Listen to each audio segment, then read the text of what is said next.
a graça de Deus seja sobre a tua vida e sobre a vida de todos os seus familiares, em nome de Jesus.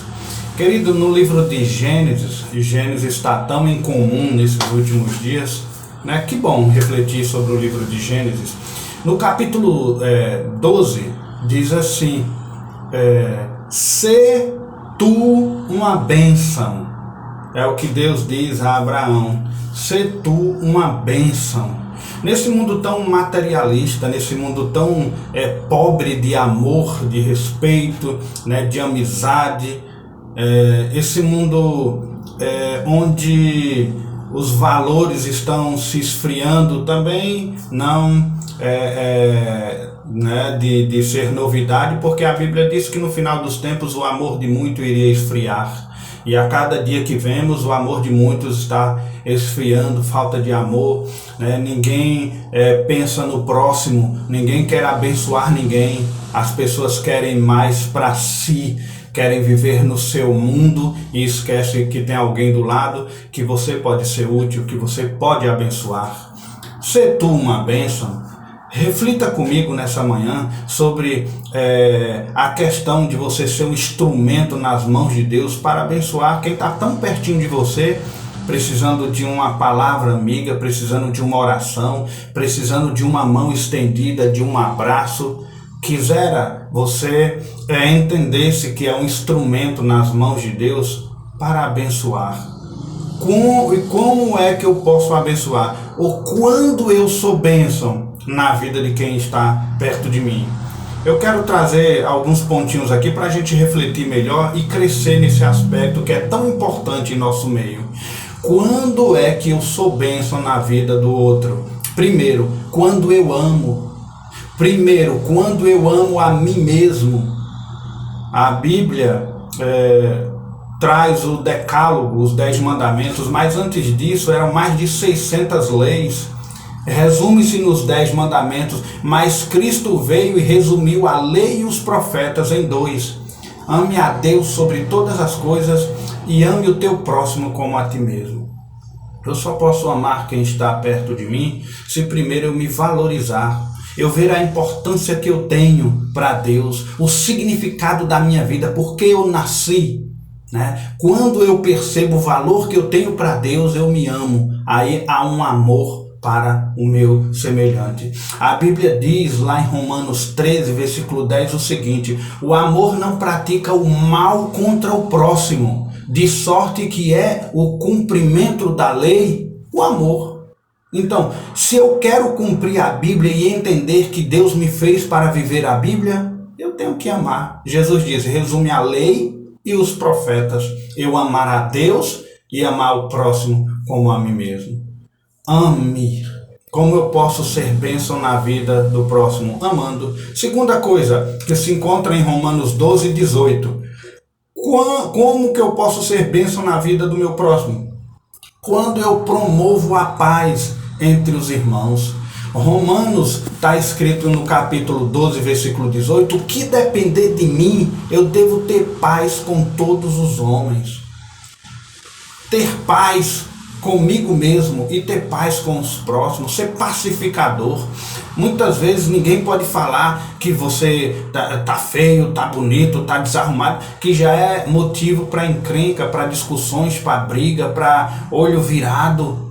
Tente paz com todas as pessoas, seja um promotor da paz, um apaziguador. Se depender de você, tenha paz com todos. Aí você vai ser bênção quem está em sua volta. Seja um pacificador. Quando você promove a paz entre os irmãos, você está sendo bênção e abençoando. Uma terceira lição que eu gostaria de trazer nessa manhã é que quando eu cuido da minha família, eu também estou sendo bênção. 1 Timóteo, no capítulo 5, versículo 8, está escrito assim na Bíblia Sagrada: ora, se alguém não tem cuidado dos seus, e especialmente dos da sua própria casa, ele tem negado a fé e é pior do que o descrente. Pense aí.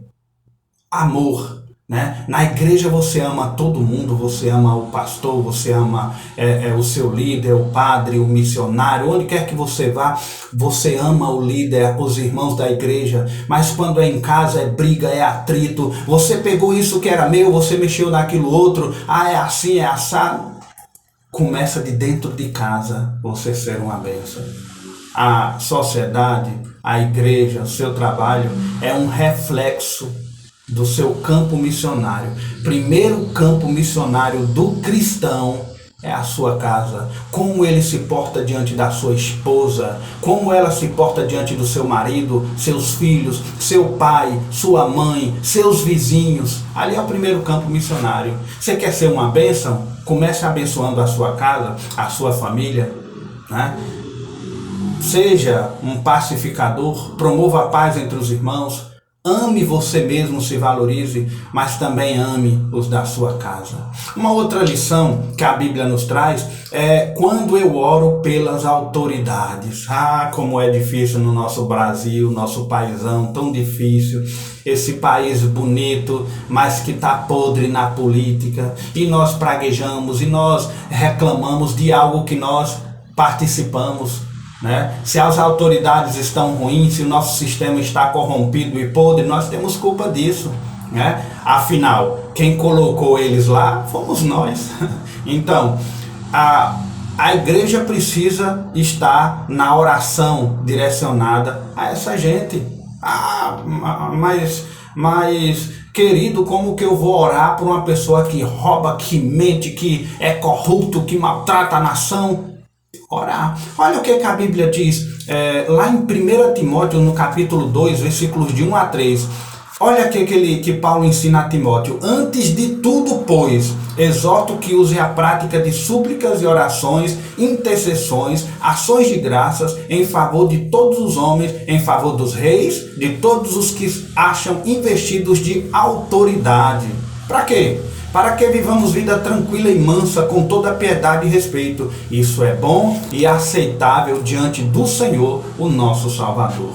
Olha aí, Paulo ensinando a Timóteo a que nós devemos orar pelas autoridades. Toda autoridade no mundo instituída por Deus, através da nossa escolha e da nossa ação. Isso desde o primeiro rei. O povo não precisava de um rei porque estava ali representante de Deus e Deus cuidando da nação, mas o povo queria um rei, então tudo bem, vocês querem, vou permitir. Aí veio Esaú e você viu a bagaceira que foi na nação de Deus por causa do reinado de Esaú. Escolha dos homens e não de Deus. Segundo rei, Davi, segundo a vontade de Deus, segundo o coração de Deus. Então, queridos, ore pelas autoridades, né? Ore pelos líderes do nosso país. Seja bênção, seja um testemunho de bênção e interceda. Ore. Como é que eu vou ser bênção? Quando eu sou um intercessor. Uma outra lição que nós podemos extrair é quando eu ajudo aqueles que são mais fracos que eu, aqueles que são menores que eu, aqueles que conhecem menos que eu. Eu vou ser bênção na vida deles. Romanos 15, versículo 1. Olha o que está escrito. Ora, nós que somos fortes, devemos suportar a dor dos mais fracos, né, que precisam da nossa força.